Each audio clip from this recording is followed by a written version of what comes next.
Welcome to TA Coffee Talks. I'm Troy. Today we're diving headfirst into a case that's been giving the FBI migraines since bell bottoms were cool, the 1971 D.B. Cooper hijacking. This is the only unsolved hijacking in American aviation history.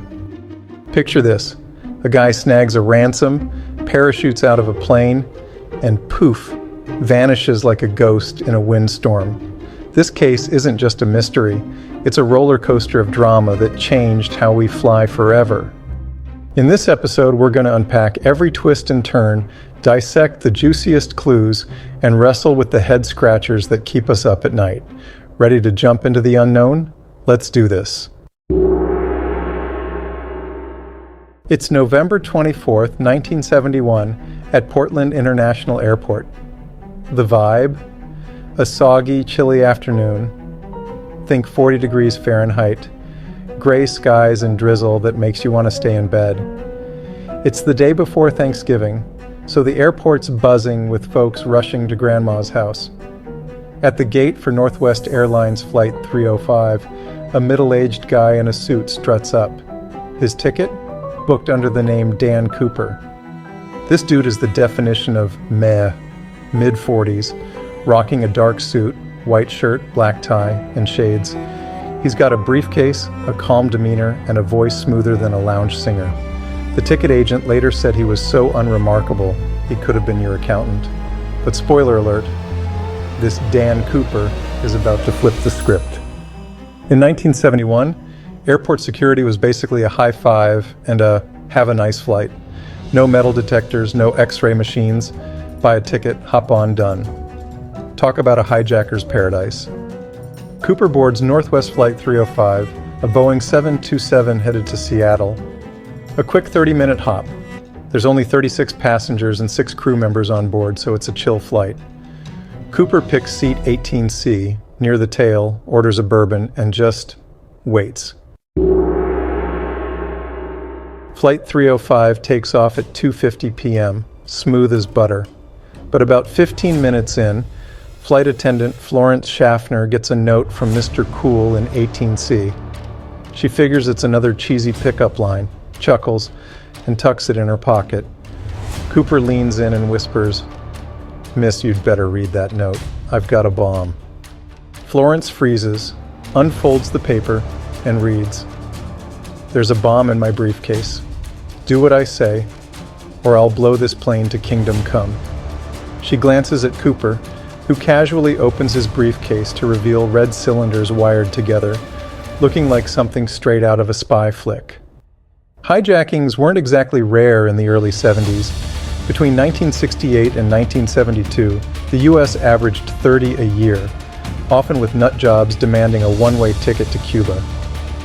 But Cooper? He's not here for politics or Havana.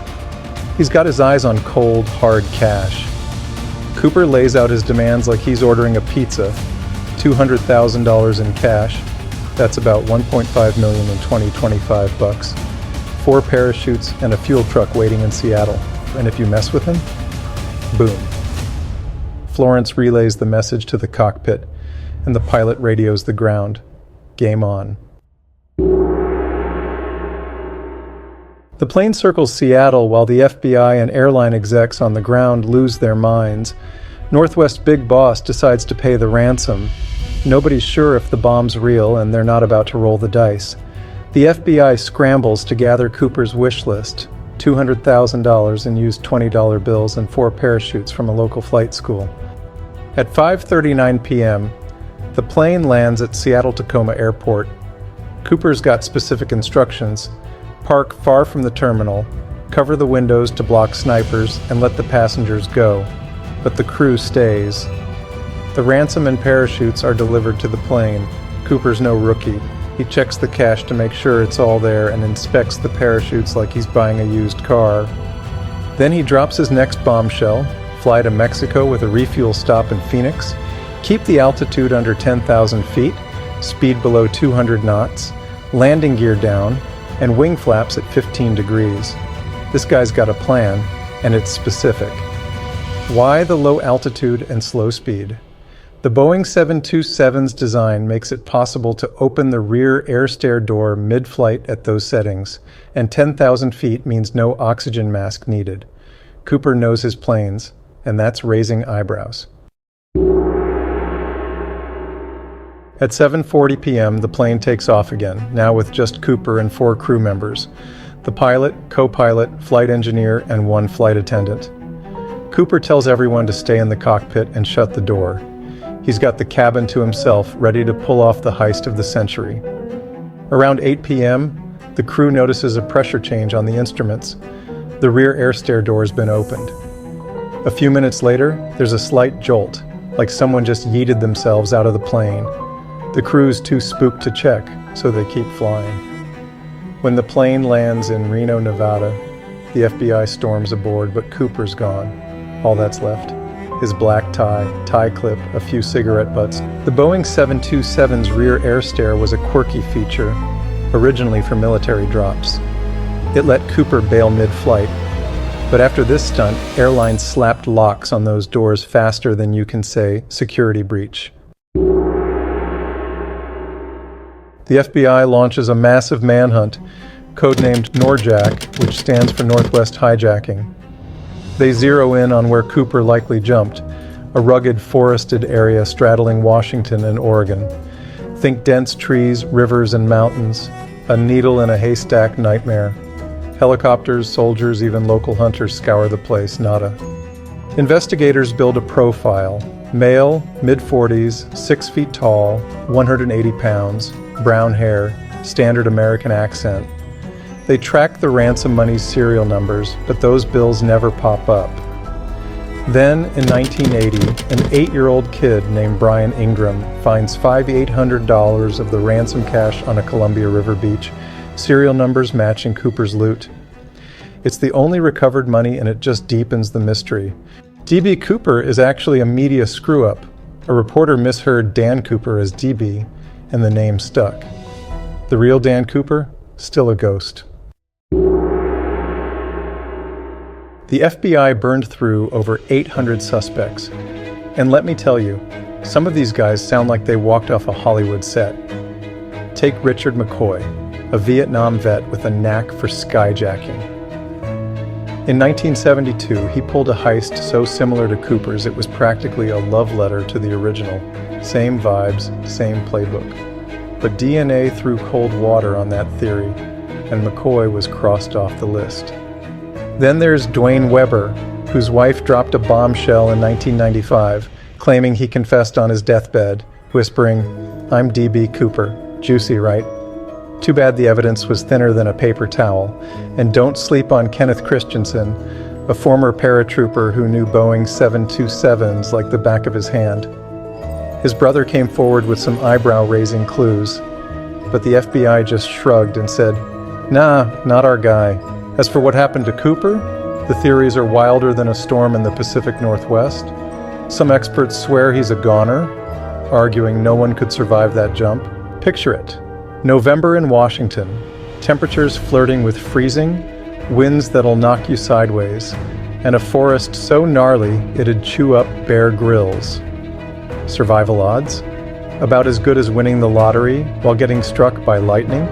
But others paint Cooper as a criminal mastermind, a guy who nailed the jump, slipped into the shadows, and maybe spent his days sipping lattes in some sleepy suburb, chuckling at the FBI's misery. Then there's the spicy idea that Cooper was an insider, a slick airline pro, maybe even a CIA spook or military hotshot, given how he seemed to know the 727's quirks like it was his childhood bike. The FBI finally threw in the towel in 2016, saying they'd run out of leads, but they left the door cracked. If something big pops up, they're ready to dive back in. This case, it's one of the Bureau's oldest, gnarliest mysteries, still taunting us from the shadows. The D.B. Cooper saga didn't just fade into the ether, it rewrote the rules of the skies. After Cooper's vanishing act, airports ditched their wave and board vibe and rolled out metal detectors and security checks tougher than a bouncer at a VIP club. Boeing, spooked by their own design, slapped a lock on the 727's rear air stair to keep wannabe Coopers grounded. And pop culture? It's been downright obsessed. From Space Jam to Loki, Cooper's become a legend, a gutsy outlaw who flipped the bird to the system and parachuted into infamy. Yet the real magic lies in the questions that keep us tossing and turning. Who was this guy? How does someone's identity stay slipperier than a shadow in a storm? Did he stick the landing and slip away to a new life? Or is he a frozen footnote in Washington's wilderness? And that 200,000? Where's the rest of it hiding?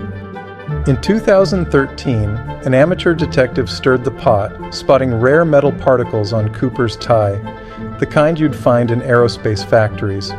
Was he a Boeing insider, tinkering with planes by day and plotting heists by night?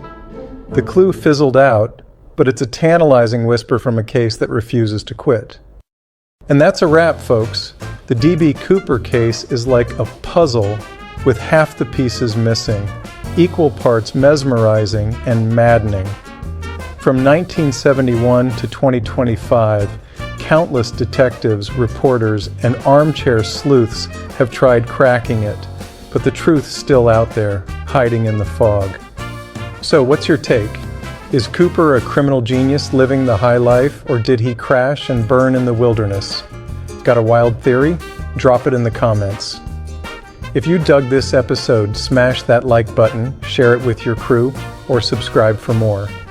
You know, digging into this case almost made me want to try skydiving.